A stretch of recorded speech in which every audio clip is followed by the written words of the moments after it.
Hello everybody, I hope you are fine. This is Poetry Grade 1. In the previous lecture we have taken some of the poetic Renaissance forms such as the lyric, the folk ballad and narrative poetry. Today we are going to study the fourth poetic form, which is the sonnet. What do we mean by the sonnet? The sonnet is an Italian word meaning 14, number 14, because it refers to the type of poem which consists of 14 lines of verses, usually written in iambic pentameter, which mean a rather long line of poetry. It has some variations or some differences or some variants in the rhyme scheme. The sonnet started in Italy in the 13th century and later it was refined and perfected by Petrarch, the famous Italian poet known in Arabic as Plutarch in the 14th century. يبقى the sonnet is related in its origin to Italy. It was first introduced to England by Sir Thomas Wyatt and Henry Howard, Earl of Surrey. Those were famous English poets, but they were also men of politics related to the court of King Henry VIII. They took some political errands as ambassadors. So when they were in missions in Italy, they knew about the Italian poetic forms and introduced the sonnet into England. At the beginning, they translated sonnets written by Petrarch or Plutarch. Later on, they started to write their own poems. What are the basic forms of the sonnet? The first and the basic form is the Italian form, which is related to Petrarch, so it is called the Petrarchan type. It consists of an octet. Octet in Latin means eight lines. The rhyme scheme of this octet or 8 lines rhymes as A-B-B-A, A-B-B-A. Then this is followed by the sestet, which rhymes as C-D-E, C-D-E or C-D, C-D, C-D. This is the original Italian form of sonnet. The octet introduces the original and the basic argument of the poem, while the sestet introduces the conclusion of this idea. Then we have 3 English forms of sonnet. The first English form is related to the poets Sir Thomas Wyatt and Henry Howard, so that this form is called Wyatt and Howard. They introduced the couplet. Couplet means 2 lines. They introduced the idea that the poem has 2 final lines as conclusion to the poem. So it became an octet, 8 lines, a quatrain, 4 lines, and then a couplet, 2 lines. The rhyme scheme is not as restricted as the previous form. However, no rhyme scheme beyond the letter E.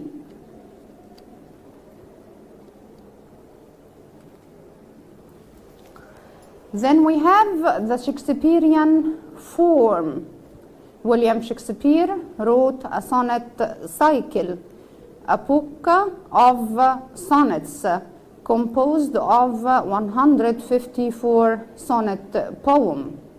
Shakespeare made it 3 quatrains. Quatrains means 4 lines of poetry, of verses, and then a final couplet, final 2 lines. The Shakespearean rhyme scheme for the sonnet is A, B, A, B, C, D, C, D, E, F, E, F, G, G. Then the last English form is the Spenserian form, related to the English poet Edmund Spenser. Spenser introduced the threaded rhyme. Threaded rhyme اللي هي القافية المجدولة. The Spenserian sonnet is made of 3 quatrains and a couplet rhyming A, B, A, B, B, C, B, C, C, D, C, D, E, E. So, the Shakespearean and the Spenserian forms are nearly identical, but the only difference between them is in the rhyme scheme. The form of Wyatt and Howard is nearer to the Italian form, but the difference is the introduction of the couplet.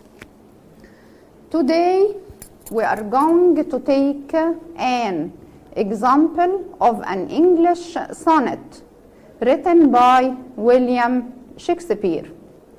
As you know that William Shakespeare is an Elizabethan poet and dramatist who wrote a number of plays and lines of poetry, either in sonnets or blank verses.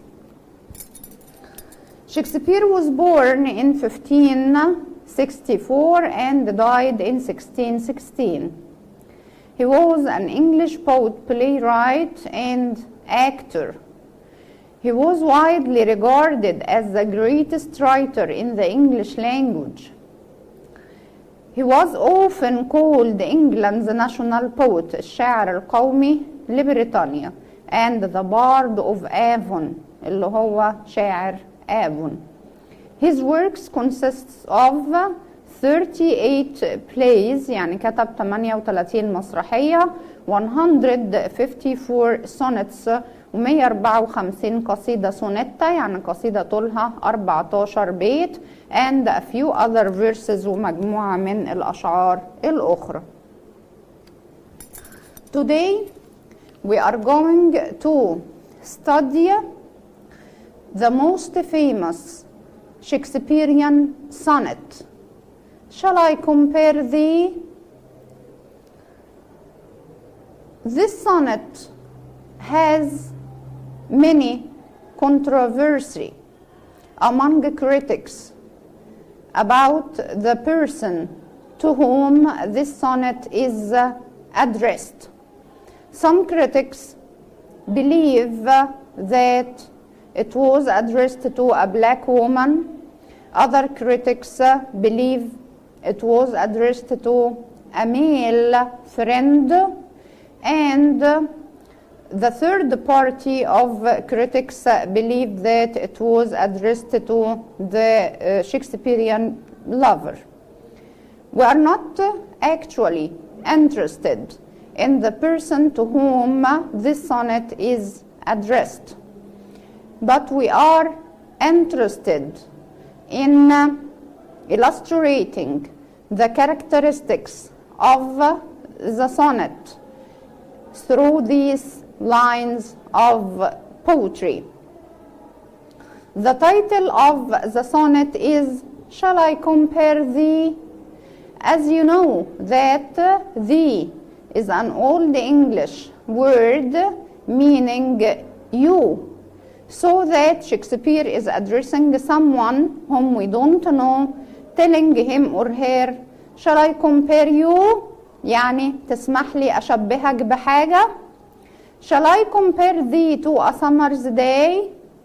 In the first line of poetry, Shakespeare extends his comparison and defines it that he wanted to compare his beloved or lover or friend to a summer's day.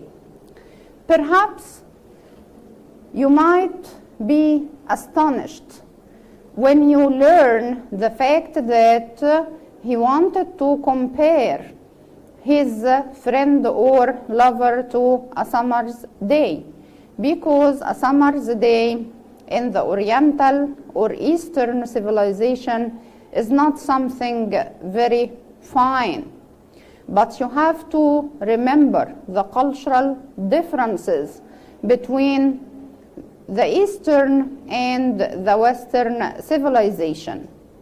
In England, and specifically in London, the city of fog, مدينة الضباب, to be or to spend a summer's day means that you enjoy the rays of the sun, the brightness and the warmth of the sun. It's a rare phenomenon. It's a rare phenomenon, ظاهرة نادرة. So it's something very precious, شيء قيم جدا, very interesting. Thou art more lovely and more temperate. In the second line, Shakespeare changed his mind. Changed his mind means غير رأيه. Thou art is an old English expression meaning you are more lovely and more temperate. يعني بعد ما اقترح على الصديق أو الحبيبة أو الشخص اللي موجه لي الكلام تسمح لي أشبهك بيوم من أيام فصل الصيف، رجع غير رأيه وقال لأ، عشان أنت أو أنتي أحلى بكتير ومعتدل أكتر. temperate يعني معتدل مش متقلب زي الجو. rough winds الرياح القاسية do shake the darling buds of May ممكن تيجي بتهز أو بتصدم البادز اللي هي براعم الزهور الدارلينج الحبيبة أو العزيزة of May بتاعة الربيع بتاعة شهر مايو. يبقى يوم من أيام الصيف بالرغم أنه ظاهرة نادرة جدا في بريطانيا وحاجة جميلة هم بينتظروها، إلا إنها مش ثابتة، لأن ممكن الجو ممكن يقلب في أي يوم من الأيام، لكن حبيبته دي جمالها باقي طول الوقت ما بيقلبش أو ما بيغيرش. and summer's lease معناها extension of stay فترة الإقامة بتاعة الصيف. has all too short a date بيبقى تاريخها قصير جدا.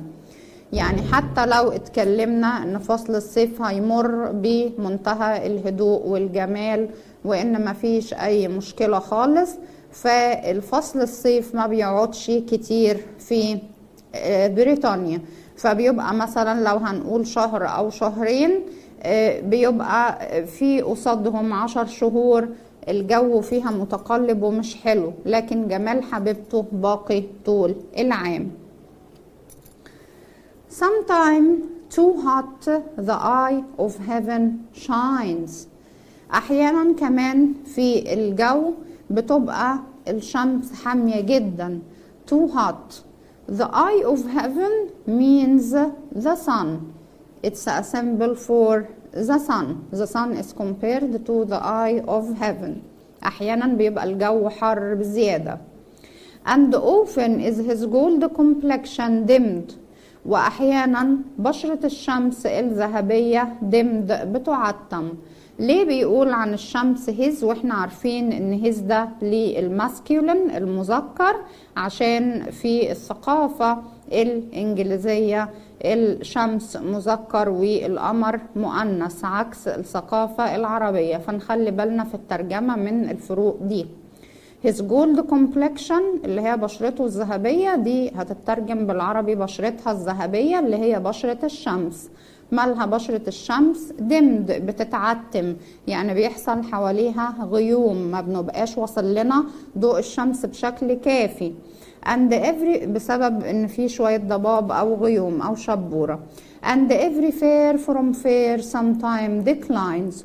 وكل حاجة جميلة من جمالها بتنحدر، يعني الدنيا ما فيهاش حاجة باقية، وحتى لو في حاجة جميلة بيقل الجمال ده بالتدريج، سواء بتقدم العمر، بخسارة الصحة، بظروف الحياة. by chance سواء بالصدفة أو nature changing course untrimmed تغير مسار الطبيعة. كلمة trimmed معناها المنسق، untrimmed يعني غير منسق، يعني disordered، يعني ما نضمنش تغيرات الطبيعة أو الزمن، ملهاش حسابات، ملهاش رولز قواعد، ما نضمنش ايه اللي يحصل في اي وقت، فحاجة تحصل تخلي الانسان الجميل يفقد جماله لأي سبب احنا ما نعرفوش. but thy eternal summer shall not fade.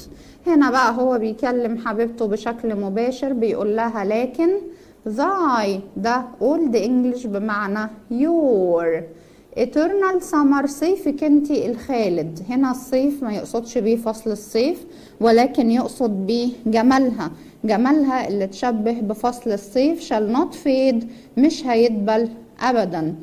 nor lose possession of that fair thou owest. ولا هتفقد ملكيتك of that fair لهذا الجمال اللي انتي بتملكيه. thou اللي هي you، owest اللي هي own. nor shall death brag thou wanderest in his shade. ولا حتى الموت هيجي يتباهى في يوم من الأيام. brag يعني يتباهى.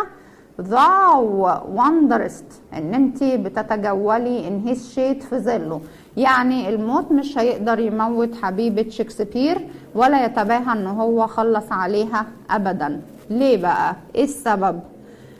when in eternal lines لان هيتم تخليد ذكراكي in eternal lines في هذه الابيات الخالدة. الابيات الخالدة مقصود بيها اللي هي ابيات الشعر بتاعت شكسبير. فحتى لو حبيبته ماتت، يعني اكيد ماتت، بس هي ذكراها لسه باقية من خلال أبيات الشعر اللي هو كتبها عنها، ولسه الناس بتقراها لغاية دلوقتي. فكأن شكسبير بيقدم تحدي للموت بأنه بيخلد الناس اللي هو بيحبهم عن طريق الشعر. وده تقديس الإليزابيثان والرينيسانس poets and Renaissance writers to poetry and literature through introducing poetry to immortalize their lovers. So long as men can breathe طول ما الناس فيها نفس بتتنفس، or eyes can see أو عينين الناس بتشوف. So long lives this طول ما ده عايش and this gives life to thee ده هيديكي الحياة. ايه هو اللي طول ما هو عايش؟ الشعر بتاع شكسبير.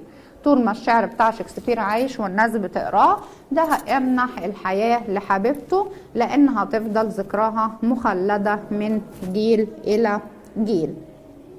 طيب دي كده البارافريز و quick explanation for the meaning of the lines of verses.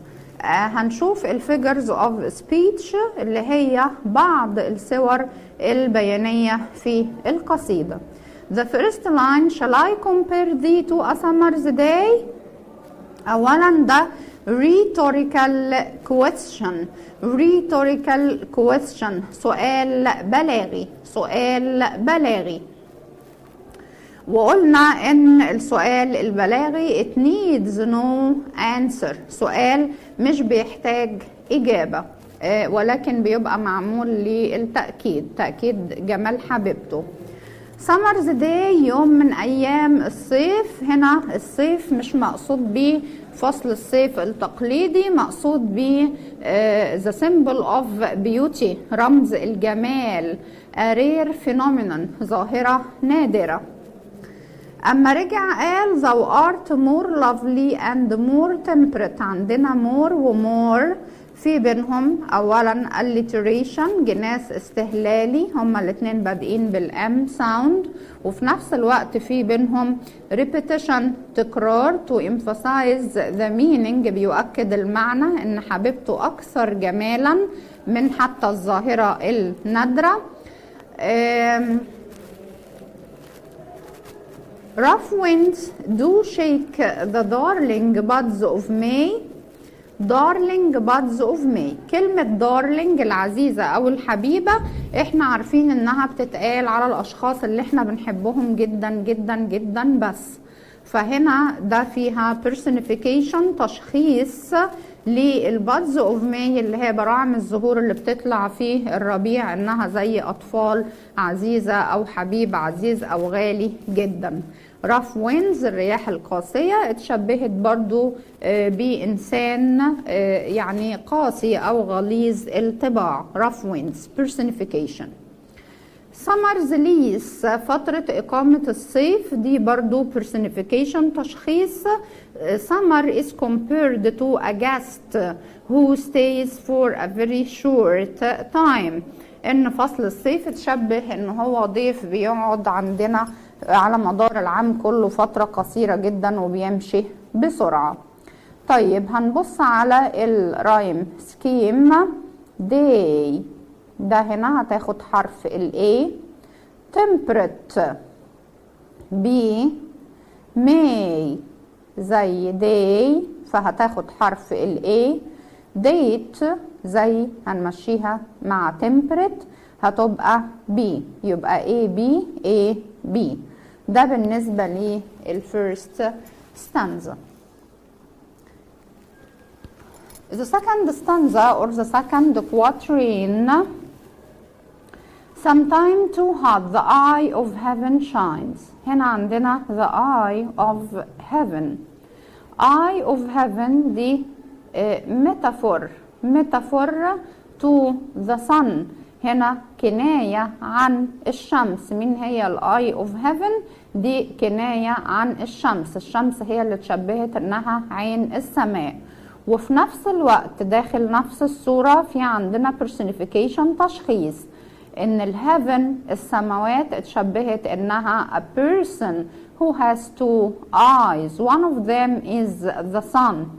يبقى انا هنا عملت تشخيص للسماء انها شخص عنده عينين، وعملت تشبيه او كناية عن الشمس انها عين السماء. often his gold complexion dimmed. his طبعا بتستخدم مع البيرسون الشخص، فهنا his gold complexion ده هنا personification، لان كلمة complexion معناها بشرة، فدي مش بنستخدمها غير مع الاشخاص، وعندنا كلمة his برضو مع الاشخاص، فهنا ده personification of the sun as someone. every fair from fair sometime declines. كل حاجة جميلة من جمالها بتنحدر. هنا عندنا repetition لكلمة fair، وفي نفس الوقت في alliteration اللي هو جناس استهلالي. by chance or nature's changing course untrimmed. كلمة untrimmed دي هنا فيها metaphor استعارة. ايه الاستعارة هنا؟ التريمينج اللي هو لما الراجل الجنايني بيجيب المقص الكبير وبيقعد يعمل تهذيب للأشجار عشان يخلي شكلها كده منسق، والورق اللي هو طالع بره بزيادة بيقطعه ويبقى شكلها منسق. untrimmed معناها غير منسق، فكأن هنا الطبيعة اتشبهت لأشجار غير منسقة، بمعنى انها بتنمو بشكل شيطاني، محدش يقدر يتوقع ايه الاحداث اللي ممكن تجراله في الحياة. هنبص على الرايم سكيم. shines dimmed declines trimmed. هنلاقي ان shines زي declines و dimmed زي untrimmed. هنا لما بنيجي نحسب الرايم سكيم للسونت بتبقى مختلفة عن الليريك. احنا في الليريك بنبدأ من جديد مع بداية كل ستانزا، لكن السونت بنكمل الأبيات ورا بعض. فاحنا كنا في الستانزا اللي قبل كده وقفنا لغاية بي. هنا شاينز هتبقى سي، dimmed دي، declines هتبقى سي، trimmed هتبقى دي، يعني سي دي سي دي. الكواترين اللي بعد كده but هنا فيها shift of tone، تغيير بقى، يعني نقلت من فكرة إلى فكرة، فيها هنا shift. thy eternal summer سيفك الأبدي، وقلنا هنا سيفك الأبدي دي هنا ميتافور and symbolism، عشان مش مقصود طبعا إن حبيبته عندها طقوس السنة أو فصول السنة الأربعة، مقصود بالصيف هنا اللي هو رمز الجمال، معناها أنت جمالك الأبدي، فهنا ده symbol of the beauty.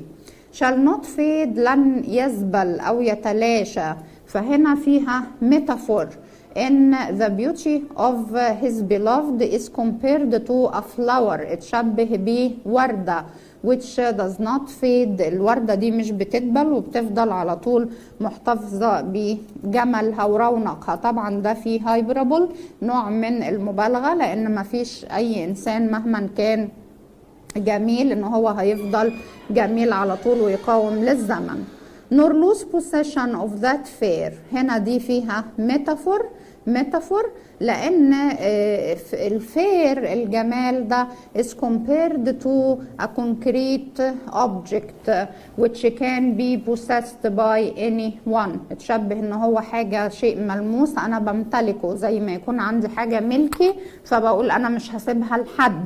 فكلمة fair دي أصلا abstract noun، يعني اسم مجرد ما ينفعش ان احنا نستخدمه مع الفيرب possess.